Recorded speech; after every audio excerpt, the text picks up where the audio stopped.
Hi, everybody. Welcome to the Bible Summary Series. Today, we're starting in Genesis chapter 13. After Abram was kicked out of Egypt, he traveled north into the Negev and pitched his tents between Bethel and Ai. And Abram was very rich. He had lots of cattle, sheep, goats, and tents. But his nephew Lot also had a lot of flocks and cattle, and the land couldn't support all of their animals.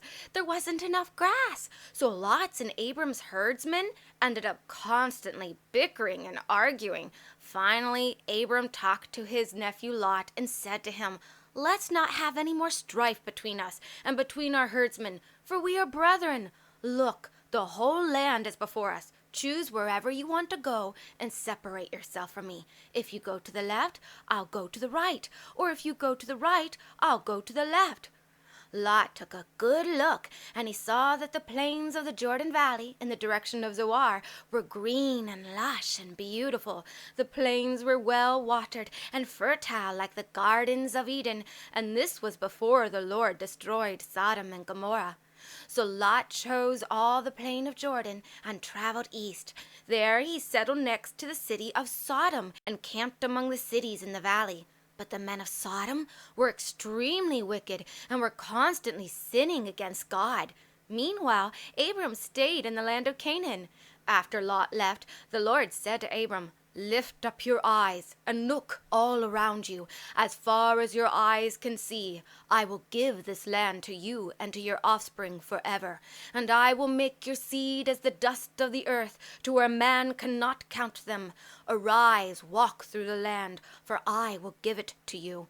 Then Abram took his tent, and he moved to the plain of Mamre, which is in Hebron, and built an altar to the Lord. In Genesis chapter 14, war broke out in the area. The kings of Sodom, Gomorrah, Admah, Zeboim, and Bela, also called Zoar, rebelled and fought against King Chedorlaomer of Elam, along with 4 other kings. It was 4 kings against 5, and they faced off against each other in the valley of the Dead Sea. But the valley was filled with tar pits. And as the kings of Sodom and Gomorrah, along with their armies, fled in defeat, some of them fell into the tar pits, while the others escaped into the mountains. Then the victors plundered the cities of Sodom and Gomorrah. They took all the spoils of war, the gold, the precious items, the food, the people, and headed home. And they also took Lot, Abram's nephew, with all of his possessions. One of the men escaped and told Abram what had happened to his nephew. So Abram girded up for battle. He took his 318 trained servants who had been born into his household and headed out to rescue Lot, along with some of his allies. He chased after Chedorlaomer's army until he caught up with them at a place called Dan. There Abram divided his men and ambushed the enemy during the night. Chedorlaomer's army fled for their lives, but Abram chased them and recovered everything that had been taken, including his nephew Lot with all his possessions, and the women and captives and goods from the cities of Sodom and Gomorrah. As Abram returned in victory, the king of Sodom went out to meet him, along with another king named Melchizedek, king of Salem, who brought bread and wine. The Bible says Melchizedek was the priest of the Most High God, and Abram gave him a tithe of everything he had just taken.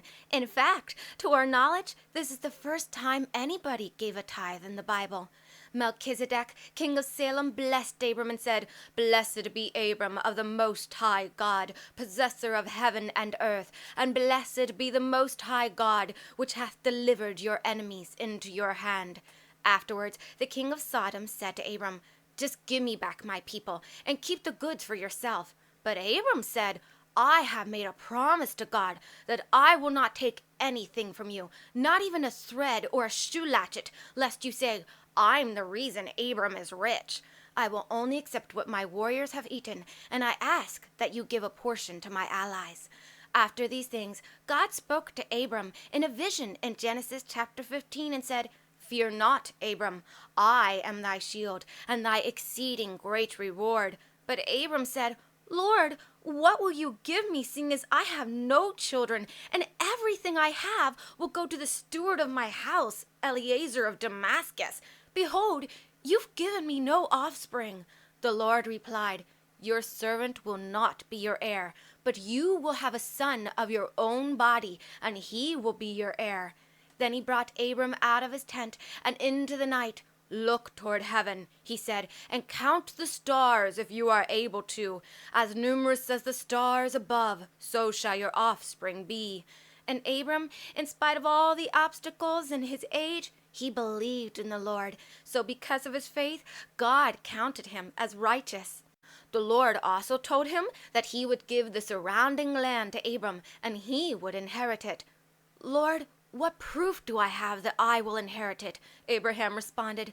"Bring me a 3-year-old heifer, a 3-year-old female goat, a 3-year-old ram, a turtle dove, and a young pigeon." So Abram did as the Lord instructed him. He gathered those animals, divided them in half, except for the birds, laid them next to each other, and drove away the vultures that tried to eat them.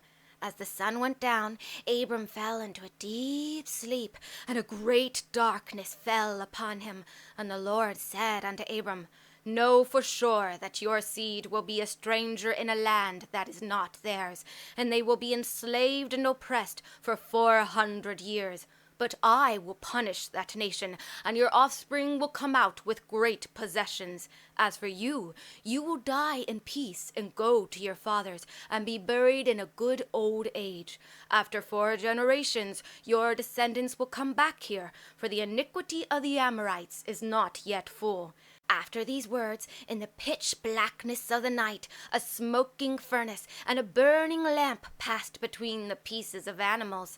And the Lord made a covenant with Abram, saying, "Unto your seed I have given this land, from the river of Egypt unto the great river, the river Euphrates, the land of the Kenites, and the Kenizzites, and the Kadmonites, and the Hittites, and the Perizzites, and the Rephaim, the Amorites, and the Canaanites, and the Girgashites, and the Jebusites. All of it shall be yours." In Genesis chapter 16, Abram had been living in Canaan for 10 years, which means he was 85 years old. But after all this time, Sarai still hadn't borne him any children, so she came up with an idea. She had a handmaid, an Egyptian whose name was Hagar, and Sarai said to Abram, "Look, the Lord has prevented me from having children, so go in to my maid. Maybe I can have children through her." And Abram listened to his wife Sarai. He married Hagar, slept with her, and she conceived. And when Hagar saw that she was pregnant, she despised her mistress and treated her with contempt. This made Sarai very angry. She went to her husband and said, "My wrong be upon you. I gave my maid to you, and now that she's pregnant, she despises and treats me with disrespect. The Lord judge between you and me." But Abram said, "Look, she is your maid. Deal with her as you must." So Sarai dealt harshly with Hagar, and Hagar ran away. And the angel of the Lord found Hagar by a spring of water in the wilderness, along the road to Shur, which led back to Egypt. And the angel asked her, "Hagar, Sarai's maid, where did you come from, and where are you going?" "I'm running away from my mistress, Sarai." "Return to her," the angel said, "and submit to her authority. I will multiply your descendants, so one day they will be too many to count. The child in your womb is a son. You are to name him Ishmael, which means God hears, because the Lord has heard your affliction. And your son will be a wild man. His hand will be against every man, and every man's hand against him, and he will live in defiance against his brethren." Afterwards, Hagar referred to the Lord as the God who sees me, and she named the well Bir Lahai Roi, which means well of the living one who sees me. Then Hagar returned and gave birth to a son, and Abram named him Ishmael.